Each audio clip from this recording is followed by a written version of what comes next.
on the weather. Stay with us.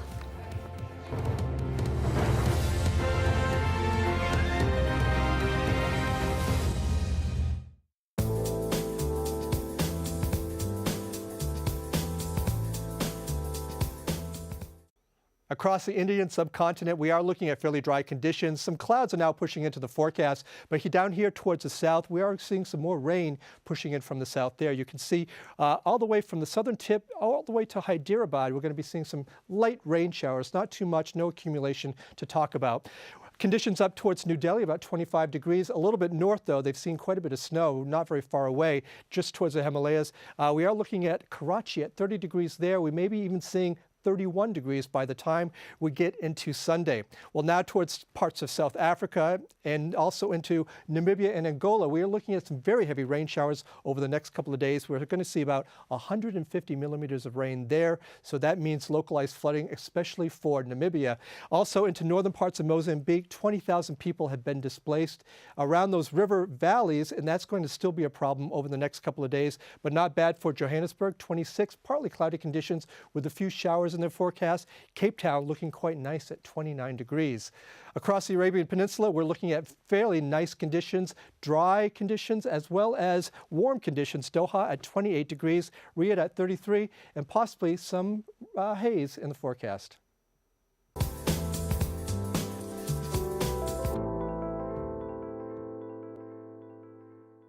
He's taken stolen goods and he's now dumping them onto the world without any sort of consideration for consequences. From people making the news. If the North will be saved a lot of trouble, I think it is important that they should come together. To those it affects. We do accept that there was very bad mistakes made in our banking area. Behind the headlines. Most South Koreans are not interested in reunification. Is the inside story.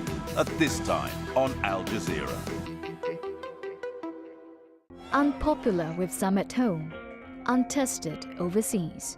The first year has not been easy for David Cameron and his coalition government. In conjunction with U2, Al Jazeera asks your questions to the British Prime Minister. World View, an interview with David Cameron at this time on Al Jazeera.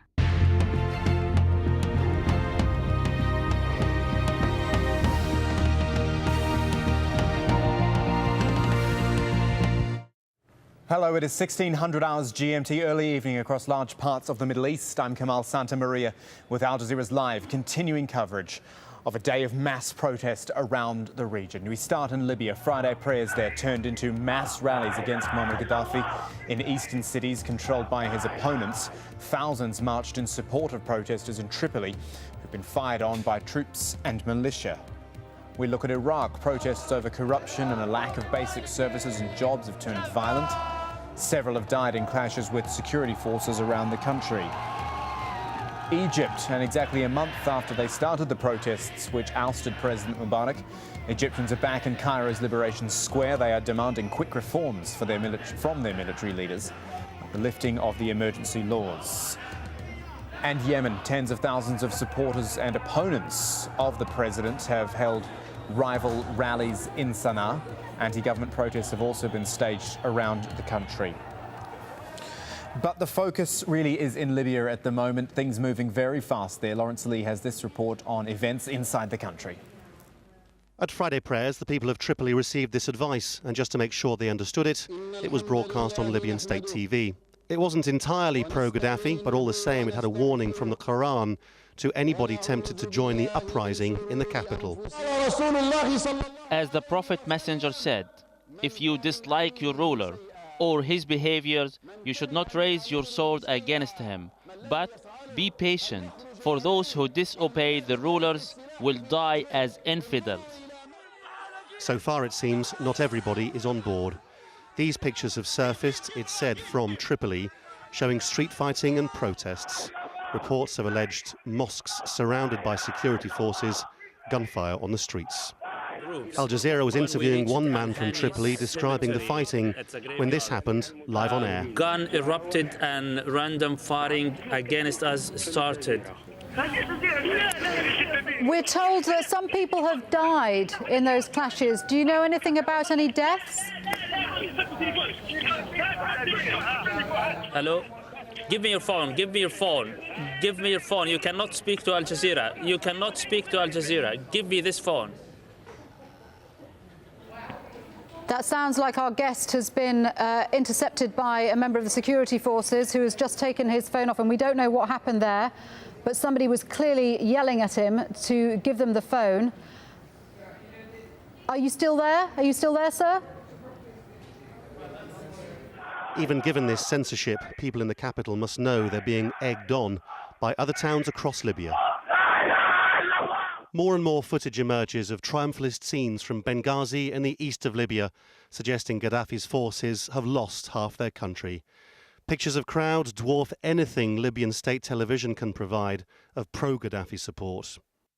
Friday prayers in Benghazi have seen thousands and thousands on the streets. All the banners are for the benefit of the capital. We're with you, Tripoli. In the town of Derna as well, Friday prayers were followed by a sea of placards which barely need explaining. It all adds to the sense that Gaddafi and whatever's left of his support base are under more pressure than ever. Gaddafi's apparently relaxed attitude to the violence, some of the allegations by Libyan witnesses, the images of death and mutilation too shocking to show, are all the kind of thing that some in the outside world say need to be investigated as potential crimes against humanity. So, pressure from the east of Libya, pressure from outside the country, and pressure too from his own loyalists, who desert him now with regularity.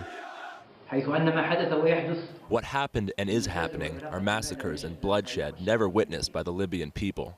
The logic of power and violence is being imposed instead of seeking democratic, free, and mutual dialogue. And because what is happening in Libya today is against the principles of truth and justice, which I believe in, I therefore confirm my resignation from the post of the chief prosecutor in Libya. Other pictures are emerging which seem to undermine Gaddafi's claims of the prospects of civil war.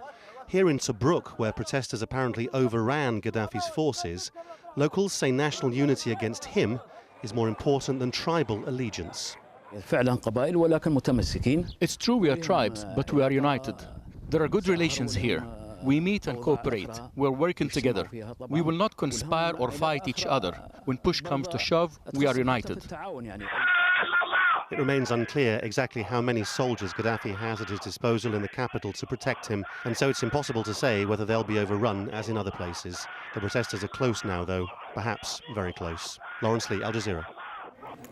Now, in that report from Lawrence Lee, you heard Shuli Ghosh a little bit earlier talking to someone on the line in Tripoli. The conversation was interrupted with the words, you can't talk to Al Jazeera, no, you can't talk to Al Jazeera. That gentleman's back on the phone now, and we're going to speak to him through a translator. Tell me, sir, what happened at that moment? What happened?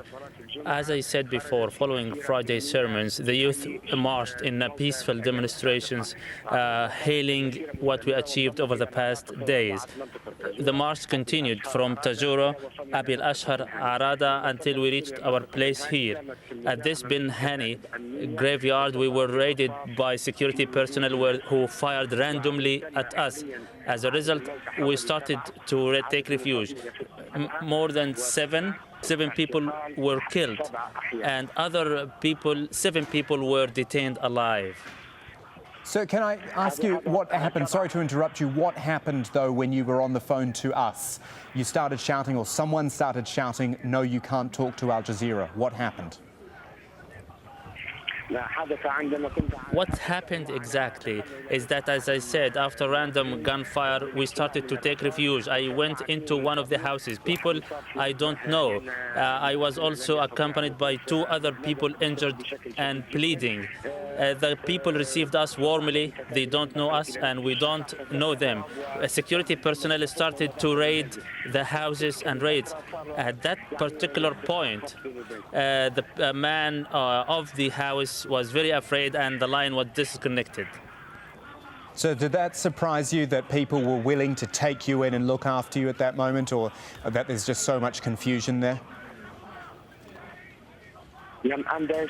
I was not surprised. It is the nature of the Libyan people. One people who believe in one God. We are all brothers.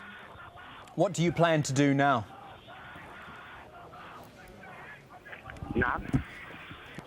What do you plan to do now, sir? ماذا سأفعل؟ نحن حاليا محتمين في بيت أحد الأشخاص، بارك الله فيه، انتقلنا من البيت الأول إلى البيت الثاني، Other people who do not know, we are taking refuge here. Gunfiring is still heavily heard around us, and as I said, we are taking refuge with people we don't know and they don't know us. Other people are taken detained alive at gunpoint. Also hear the gunfiring and shooting around me. It is very heavy and intense. And I can hear what sounds like people. I don't know if it's people with you or it might be on the videotape we're playing, but what sort of number of people did you see out in the streets?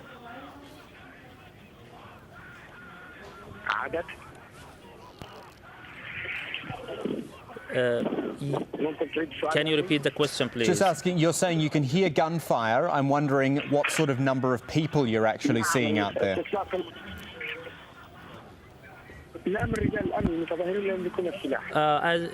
Demonstrators are very peaceful. They do not carry arms. Only personnel of the security are carrying arms. As protesters are not carrying anything, marching peacefully without anything in their hands. What are your thoughts on the future, sir, about how long this government can hold on? We saw it happen only 18 days in Egypt. What do you think will happen in Libya? By the grace of God, with other demonstrators and sit-in staged, other people are praying and demonstrating. All the Libyan people are marching. I'm sure he will not hold steadfast. However, on the other hand, I assure you, there will be a heavy price and huge massacre. So thank you for talking to us. Do appreciate you coming back on the phone. Just to recap what we heard there from the gentleman on the line there. He spoke to us about an hour ago. The conversation was cut off very abruptly by someone shouting, "You can't talk to AlJazeera." There were security personnel raiding the houses where he was taking refuge. He was taken in by people who looked after him, and security personnel raided that. He said he can still hear the gunfire going on in Tripoli. So that is one account from Tripoli. We're going to head further afield, go to Saloum, which is just inside Egypt on the border. Thousands of Libyans flocking to that border with Egypt, and Jamal Al-Shail is there for us. Jamal, what sort of stories are you hearing coming out of Libya into Egypt? Well, Kamal, it is more of the same as what we've just heard from that caller inside Tripoli, that the main battle now, the main battlefield is Tripoli, is the Libyan capital. And we are hearing of people who are desperately trying to contact their loved ones and friends and family inside Tripoli and are unable to get hold of them.